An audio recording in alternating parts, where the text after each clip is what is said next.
सूर्यवंशातील 36वा पुरुष बाहुक. शत्रूंनी राज्य घेतल्याने हा बायकोसह वनात निघून गेला. काही काळाने तो मरूनही गेला. मात्र त्याची बायको त्यावेळी सती जाणार होती. ते पाहून और्व ऋषींनी तिला सांगितले की तुला बाळ होणार आहे, तेव्हा तू सती जाऊ नकोस. आता तिला दिवस राहिलेले होते. हे पाहून तिच्या इतर सवतींनी तिला विष घातले. पण ऋषींच्या कृपेने ती न मरता योग्य काळी त्या गरासह म्हणजे अगदी विषासह प्रसूत झाली. आणि म्हणूनच गरासह ते जे बाळ जन्माला आले त्याचे नाव सगर असे ठेवले. हा या सूर्यवंशातील 37वा पुरुष होता.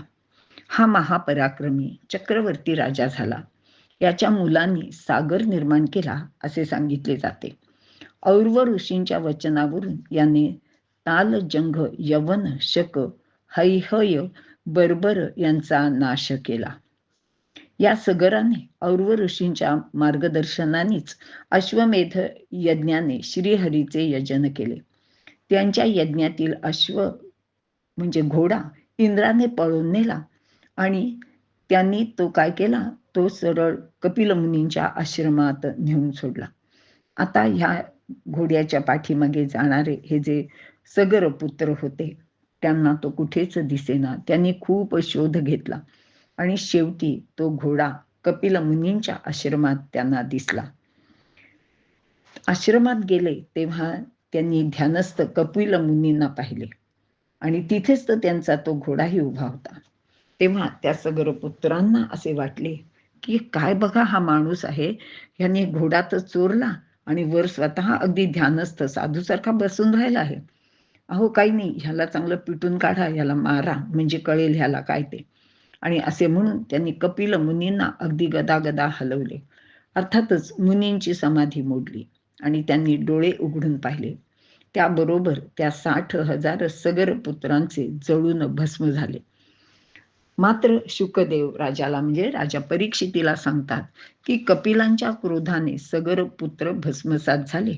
ही समजूत चुकीची आहे. कारण निर्वैर आणि विकाररहित समदृष्टी कपिलांना क्रोध येणे शक्यच नव्हते. भवसागर तरुण मुक्तिपदाला पोचलेले ते स्वतः मुनी होते. त्यांना शत्रू मित्रादी भेददृष्टी नव्हती. त्याच्यामुळेच हे सगर पुत्र त्यांच्या क्रोधामुळे जळून गेले नाहीत. मात्र ते त्यांच्याच कृत्याने, आपल्या अपराधाने आणि पापामुळे भस्म होऊन गेले. या सगराचीच दुसरी बायको केशिनी, हिला असमंजस नावाचा पुत्र होता. त्याचा पुत्र अंशुमान. असमंजस हा पूर्वजन्मीचा योगी होता. तो योग भ्रष्ट होता आणि तो वनात निघून गेला. आता हा निघून गेल्यावर राजाला असे वाटले की आता काय करावे. नंतर त्या राजाने अंशुमान ह्याला मुलांच्या आणि घोड्याच्या शोधाला पाठवले. अंशुमान चुलत्यांनी खणलेल्या जमिनीच्या अनुरोधाने जात जात कपिल मुनींच्या आश्रमापर्यंत आला. तेथे त्याने भस्माचा ढीग आणि घोडा सुद्धा पाहिला. जवळच कपिलावतार श्रीहरीला पाहून त्यांनी नमस्कार केला. अनन्य भावाने त्यांची स्तुतीही केली. तेव्हा भगवान कपिल त्याला म्हणाले की वत्सा, हा तुझ्या आजोबांचा अश्व तू घेऊन जा आणि हे जे इथे दग्ध म्हणजे भस्मसात होऊन पडलेले आहेत ते मात्र गंगा स्पर्शाने उद्धरतील. त्याच्यासाठी दुसरा कोणताच उपाय नाही. तेव्हा तो अंशुमन अश्व घेऊन आला. सगराने राहिलेला यज्ञ पूर्ण केला आणि राज्य अंशुमानाला देऊन तो वनात निघून गेला. और्व ऋषींच्या सांगितल्या मार्गाने भवबंधनातून मुक्त होऊन तो परमगतीला पोचला. शुकदेव म्हणतात, राजा, अंशुमान याने स्वर्गातून गंगेला पृथ्वीवर आणण्यासाठी पुष्कळ वर्षे तप केले, पण त्याला यश आले नाही. गंगा काही प्रसन्न झाली नाही. त्यानंतर त्याचा मुलगा दिलीप यानेही तप केले, पण त्यालाही यश आले नाही. गंगा काही प्रसन्न झाली नाही. त्यानंतर मात्र दिलीपाचा पुत्र भगीरथ हा सूर्यवंशाचा 41वा पुरुष आहे. याने गंगेला प्रसन्न करण्यासाठी घोर तप केले. 3 पिढ्या तप झाल्यानंतर शेवटी एकदा गंगा प्रसन्न झाली आणि तिने भगीरथाला दर्शन दिले. व म्हणाली, भगीरथा, मी प्रसन्न आहे, तुला हवा तो वर मागून घे. आता असे झाल्यावर गंगेने प्रसन्न होऊन दर्शन दिल्यामुळे भगीरथाला तर खूपच आनंद झाला. 3 पिढ्या चाललेल्या तपाचे सार्थक झाले. त्याने गंगेला साष्टांग नमस्कार केला आणि हात जोडून म्हणाला, की माते, कपिलांच्या आश्रमापर्यंत तू चल. तिथे माझे पितर भस्मसात होऊन पडले आहेत. त्यांचा उद्धार तुझ्याच स्पर्शाने होईल. यासाठी तू स्वर्गातून पृथ्वीवर ये आणि माझ्या पितरांचा उद्धार कर, एवढीच माझी तुला प्रार्थना आहे. ते ऐकून गंगा म्हणाली, हो हो, ठीक आहे बाबा, मी येईन, पण माझा वेग इतका प्रचंड आहे की मी स्वर्गातून वेगाने खाली आले तर पृथ्वी फोडून पाताळात जाईन आणि मग काय, तुला काहीच उपयोग होणार नाही. पण माझा वेग सहन करून मला थांबवील असा कोणीतरी तू शोध. आणि दुसरे असे की पृथ्वीवर अनेक पातकी माणसे माझ्यात स्नान करतील. त्यांची ती अत्यंत महापापे आली की मग मी पण पापी होईल आणि मग मी काय करू, माझे ते पाप कुठे जाईल. ह्या पृथ्वीवर भयंकर पातकी लोक आहेत, ते मलाही नष्ट करून टाकतील. तेव्हा भगीरथ म्हणाला की माते, पृथ्वीवर पातकी दुष्ट नीच लोक आहेत हे खरे आहे, पण त्याचबरोबर महान भगवत भक्त, ब्रह्मनिष्ठ, महात्मे पुरुषही अनेक आहेत. ते तुझ्यात स्नान करून तुला पवित्र करतील. कारण ह्या भगवत भक्तांच्या हृदयात सर्व पातकांचा नाश करणारा भगवान श्रीहरी वास करतो. त्यांच्या स्नानाने तू नित्य पवित्र राहशील. भगवत भक्तांच्या चरणधुलीने पृथ्वी पवित्र होते. मग भगवान विश्वेश्वर महादेव तुझा वेग धारण करतील. हे सर्व विश्व त्याच्याच स्वरूपात भरलेले आहे. तेच सर्व समर्थ आहेत. गंगा म्हणाली, ठीक आहे, त्यांना प्रसन्न कर आणि मग माझे स्मरण कर, मग मी येईन. याप्रमाणे सांगून ती गंगा अंतर्धान पावली. झाले. भगीरथाने परत शंकरात प्रसन्न होण्यासाठी पुन्हा उग्र तप केले. अहो, किती कष्ट करायचे त्या गंगेला आणण्यासाठी. तो सतत कष्टच करत होता आणि म्हणूनच त्याच्या इतके कोणीच कष्ट केले नाहीत. आजही आपण म्हणतो की प्रयत्न असतील तर ते भगीरथासारखे करावेत आणि एखाद्याने तसेच खूप कष्ट केले तर आपण म्हणतो, अहो काय सांगावं, त्यांनी भगीरथ प्रयत्न केले. काही वर्षानंतर भगवान शंकर म्हणजे महादेव त्याला प्रसन्न झाले. त्याला म्हणाले, तुला काय पाहिजे. तेव्हा शंकरांनी असे विचारतात भगीरथ म्हणाला की माझ्या पितरांच्या उद्धारासाठी गंगा पृथ्वीवर येत आहे, तिचा वेग आपण धारण करावा, एवढीच विनंती आहे. शंकरांनी मात्र ती गोष्ट लगेच कबूल केली. त्यात त्यांच्याही 3 गोष्टी साधणार होत्या. एक, भगवान विष्णूंचे चरण तीर्थ मस्तकावर घेतल्याचा आनंद होणार होता. शिवाय अंगाचा दाह होत असल्याने अनायासेच मस्तकावर शीतल जलाची संतत धार राहील किंवा पडून मला आराम वाटेल. आणि गंगेचा गर्वही हरण करायचा होता. या 3 गोष्टी असल्याने भगवान शंकरांनी आनंदाने होकार दिला आणि ते म्हणले, बोलाव तुझ्या गंगेला.